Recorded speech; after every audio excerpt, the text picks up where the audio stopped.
Decíamos, ¿por qué? Bueno, porque habló del bloqueo, de lo que él llama el bloqueo, porque no está informado de que no existe el bloqueo, que existe un embargo comercial parcial de los Estados Unidos hacia Cuba, que ha sido más o menos intenso y fuerte a lo largo de los años, y que sí en ocasiones implicaba sanciones a empresas de otros países que comerciaran con Cuba, pero que en la mayoría de los casos ya no existe. El tema del bloqueo que no existe. El bloqueo fue el bloqueo naval cuando la crisis de los misiles. El tema del embargo económico nunca fue un tema en Cuba, mientras la Unión Soviética pagó todo. Empezó a ser tema a partir de 1990, cuando el tío Boris, o sea, el Kremlin, dejó de pagarle todo a Cuba y Cuba se dio cuenta que no tenía que vender. Y sigue sin tener que vender, y de ahí los problemas económicos de Cuba. Pero a partir de 1990, Fidel Castro comienza a hablar del embargo como la causa de los problemas de Cuba. Como hemos visto, montones de países comercian con Cuba y no pasa absolutamente nada, entre ellos Estados Unidos. Pero entonces nadie le informó a López Obrador que había dicho una tontería respecto al bloqueo, que nadie podía comerciar con Cuba y que a Cuba no se le permitía comprar nada. Y a la semana siguiente volvió y ahora salió con esto. Oigan lo completo, lo voy a parar quizás en algún momento dado, pero oigan esto. Sí, vamos a hablar con el presidente Biden sobre este asunto. Desde luego lo están haciendo todos los gobiernos que participaron en el encuentro de manera bilateral. Solo en el caso de Cuba, que no hay esta relación, este diálogo bilateral, fue precisamente uno de los acuerdos del encuentro de ayer, el que se promueva el diálogo bilateral entre Estados Unidos y Cuba, sobre todo lo relacionado con el bloqueo, estas medidas de bloqueo, el que puedan adquirir petróleo, combustibles y otros bienes. Bien. El diálogo bilateral entre Cuba y Estados Unidos siempre ha existido, de distintas maneras, pero siempre ha existido. Así como hay diálogo bilateral con Rusia y hay diálogo bilateral con todo el mundo. Mientras tengas relaciones diplomáticas, hay diálogo bilateral y hay representación en la Oficina Comercial de los Estados Unidos en Cuba y la Oficina Comercial de Cuba en los Estados Unidos. Pero que no puedan comprar petróleo es mentira. Tan mentira es que Cuba compra petróleo. Si no tiene recursos petroleros para mantener sus necesidades. Como comentábamos la semana pasada, la gran mayoría de los generadores eléctricos de Cuba son de combustibles fósiles. No tienen sistemas de energías renovables, ni generadores eólicos, ni placas solares, ni mucho menos. Y no tienen ríos como para tener una industria hidroeléctrica funcional en Cuba. Entonces, la gran mayoría de la generación eléctrica en Cuba se hace quemando diésel y carbón y gas natural.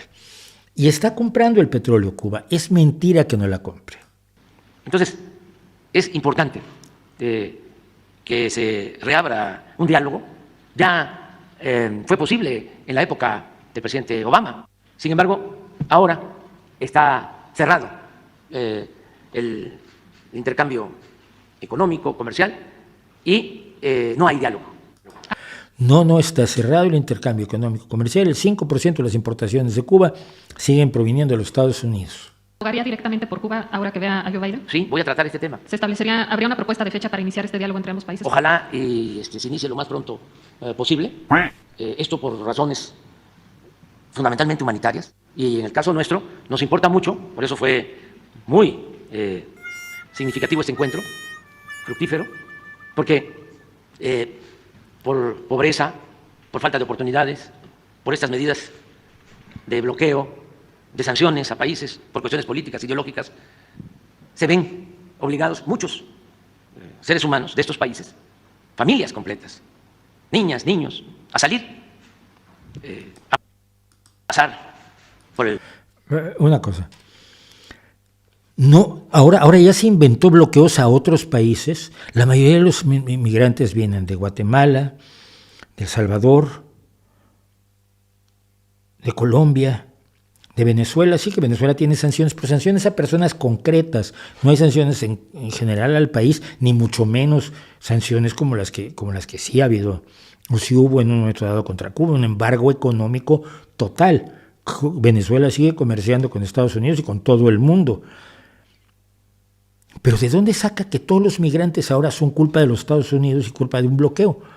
Evidentemente esto o es desinformación, o es ignorancia, o es que da igual. El chiste es que suene bonito. Vamos a repetir este pequeño pedacito y seguimos, ¿vale? Niñas, niños, a salir, a pasar por el Darién, que es uno de los lugares más peligrosos de nuestra América, donde son ultrajados, victimados por bandas de delincuentes. Tengo una observación que hacerle al señor López Obrador que quizás le resulte útil, ya que no me hizo caso la semana pasada, explicándole la economía de Cuba. Esto es que tiene aquí arriba a mi derecha, es un mapa de México, Centroamérica y el Caribe. Esa isla grande que está ahí entre la península de Yucatán y la península de la Florida se llama Cuba. Los inmigrantes cubanos generalmente toman un avión y se van. Entonces mis amigos que han huido, y gente de izquierda, por cierto, han ido por avión. Salvo la época del Mariel, que fue en los años 90, que no creo que venga, fue en los 90 o en los 80. En los 80. El caso de los Marielitos fue en los años 80, gente que se fue en barquitos. Bueno, pero quizás alguien debería mostrarle un mapa correcto al señor López Obrador. En la parte allí arriba de donde se ve la S de Sudamérica, que diría el mapa de arriba a la derecha, es donde se juntan o donde se supone que está la frontera entre Colombia y Panamá. Panamá se independizó para poder hacer el canal de Panamá. Es una independencia absolutamente espuria, pero nadie le está pensando ahora en devolverle Panamá a Colombia. Acuérdense de eso. Entonces, lo que hay allí entre Colombia y Panamá es una de las selvas más brutales del planeta, que se llama el Tapón del Darién. Han tratado de construir una carretera por ahí. No se puede. Te come la selva, lo que construiste hoy te lo come la selva en 2 días. Es peligrosísima. Bueno, o sea, ahí sí hay carreteras, pero vamos es un ejemplo de cuando se intentó hacer esto en los años 70. Es peligrosísima, es tremenda, es difícil, es tremendo cruzarlo, pero los cubanos no cruzan el Darién, ¿ves? Porque ellos no están... pero es que los salvadoreños tampoco cruzan el Darién, porque mira, ellos están arriba del Darién, en la parte que está entre Panamá y México. Allí están Honduras, El Salvador, Guatemala, los más grandes expulsores de emigrantes. Si quieres echarle la culpa a Estados Unidos, Andrés Manuel, recuerda que el desastre de estos países fue que fueron parte de la Guerra Fría y que las atrocidades que se cometieron contra sus pueblos en nombre de la Guerra Fría fueron patrocinadas por Estados Unidos, sin duda alguna. Mientras que había guerrillas que estaban patrocinadas por la Unión Soviética. Esto a la gente se le olvida también.